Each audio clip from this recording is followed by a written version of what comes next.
ಸ್ನೇಹಿತರೆ welcome back. ನೀವು ನೋಡ್ತಿದ್ದೀರಾ Jai motivational speaker YouTube channel. So ಇವತ್ತಿನ ಟಾಪಿಕ್ ಏನು ಅಂದರೆ, ನಿಮ್ಮ ಸಂಗಾತಿ ನಿಮ್ಮನ್ನು ಇಗ್ನೋರ್ ಮಾಡ್ತಾ ಇದ್ದರೆ, ಸಂಗಾತಿ ಅಂದರೆ ವೈಫ್ ಆಗಿರ್ಬೋದು ಆರ್ ಲವರ್ಸು ಆಗಿರ್ಬೋದು, ಈ ಲಿಸ್ಟಲ್ಲಿ ಫ್ರೆಂಡ್ಸ್ ಕೂಡ ಸೇರಿಸ್ಕೊಳ್ಳಿ ಅಷ್ಟೇ. ಯಾರಾದರೂ ನಿಮ್ಮನ್ನು ಇಗ್ನೋರ್, ಇಟ್ ಮೀನ್ಸ್ ವಾಟ್, ನಿರ್ಲಕ್ಷ್ಯ ಮಾಡಿದ್ರೆ ಏನು ಮಾಡೋಕ್ಕಾಗತ್ತೆ?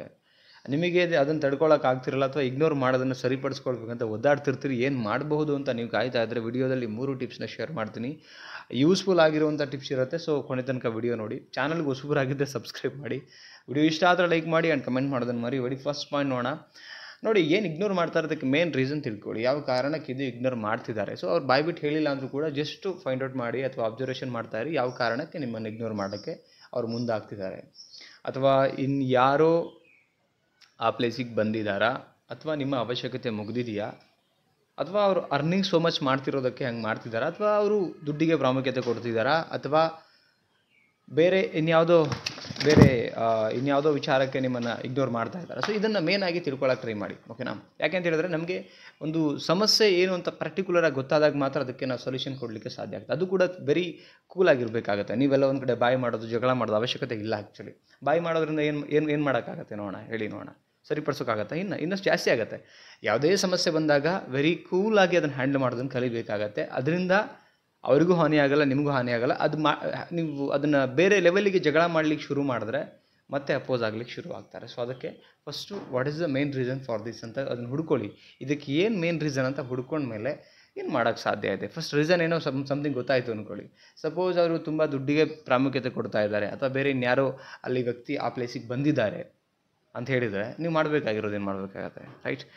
ನೋಡಿ, ಇನ್ಯಾರೋ ವ್ಯಕ್ತಿಗೆ ಪ್ರಾಮುಖ್ಯತೆ ಕೊಡ್ತಾ ಇದ್ದಾರೆ ಅಂದಾಗ ನೀವಲ್ಲಿ ಅಳ್ಕೂಡ್ದು. ಒಂದನೇದಾಗಿ ಅತ್ತಾಗ ನಿಮ್ಮ ವೀಕ್ನೆಸ್ ಹೋಗುತ್ತೆ.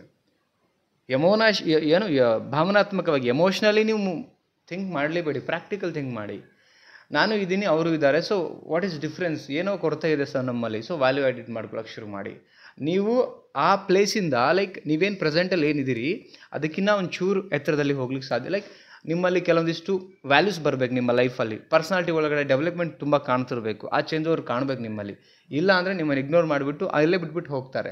ನೀವು ಸರಿ ಹೋಗಬೇಕಂದ್ರೆ ಜಗಳ ಕೂಡ ಅವ್ರು ಕೂಡ ಮಾಡಿಕೊಡ್ದು, ಓಕೆನಾ? ಅದು ತುಂಬ ಮುಖ್ಯ ಇರುತ್ತೆ. ನೆಕ್ಸ್ಟ್ ಪಾಯಿಂಟ್ ಏನಂದರೆ, ಅತಿಯಾಗಿ ಒತ್ತಾಯಿಸೋಕ್ಕೆ ಹೋಗಬೇಡಿ. ಅವ್ರೀಗ ನಿಮ್ಮನ್ನು ಇಗ್ನೋರ್ ಮಾಡ್ತಾರಂದಾಗ ಅತಿಯಾಗಿ ಅವರಿಗೆ ಪದೇ ಪದೇ ಫೋನ್ ಮಾಡುವಂಥದ್ದು. ಫೋನ್ ಮಾಡೋದ್ರಿಂದ ಏನಾಗುತ್ತೆ ಹೇಳಿ ನೋಡೋಣ. ನಿಮ್ಮ ವೀಕ್ನೆಸ್ ಅವ್ರಿಗೆ ಗೊತ್ತಾ, ಇವ್ರಿಗೆ ಗತಿ ಇಲ್ಲ, ಸೊ ಮಾಡೇ ಮಾಡ್ತಾನೆ. ನಾನು ಬಿಟ್ಟರೆ ಇನ್ನು ಗತಿಲೇ ಇಲ್ಲ ಆ ಲೆಕ್ಕಕ್ಕೆ ಯೋಚನೆ ಮಾಡ್ತಾರೆ. ಫೋನ್ ಆಗಲಿ ಮೆಸೇಜ್ ಆಗಲಿ ಮಾಡಲಿಕ್ಕೆ ಹೋಗಬೇಡಿ, ಓಕೆನಾ? ಸೊ ಅವರಿಗೆ ಎಲ್ಲೋ ಒಂದು ಕಡೆ ನೀವು ಅತಿಯಾಗಿ ಫೋನ್ ಮಾಡೋದ್ರಿಂದ ಇರಿಟೇಷನ್ ಫೀಲ್ ಕೂಡ ಆಗಬಹುದು. ಸೊ ಆ ಕಾರಣಕ್ಕೆ ನೀವು ಕೆಲವರು ಎಷ್ಟೋ ಜನ ಏನು ಮಾಡ್ತಾರೆ, ಸೊ ಇಗ್ನೋರೆನ್ಸ್ ಮಾಡಲಿಕ್ಕೆ ಶುರು ಮಾಡಿದಾಗ ಪದೇ ಫೋನ್ ಟ್ರೈ ಮಾಡೋದು, ಮೆಸೇಜಿಗೆ ಇದು ಮಾಡೋದು ಅದರಿಂದ ಪ್ರಾಬ್ಲಮ್ ಸೊಲ್ಯೂಷನ್ ಅಂತೂ ಸಿಕ್ಕಲ್ಲ. ಬಟ್ ಹಂಗೆ ಮಾಡಿದವಾಗ ಇದಕ್ಕೆ ರೀಸನ್ ತಿಳ್ಕೊಂಡು ನಿಮ್ಮಲ್ಲಿ ಬದಲಾವಣೆಗಳು ಕಾಣ್ಕೋಬೇಕಾಗತ್ತೆ.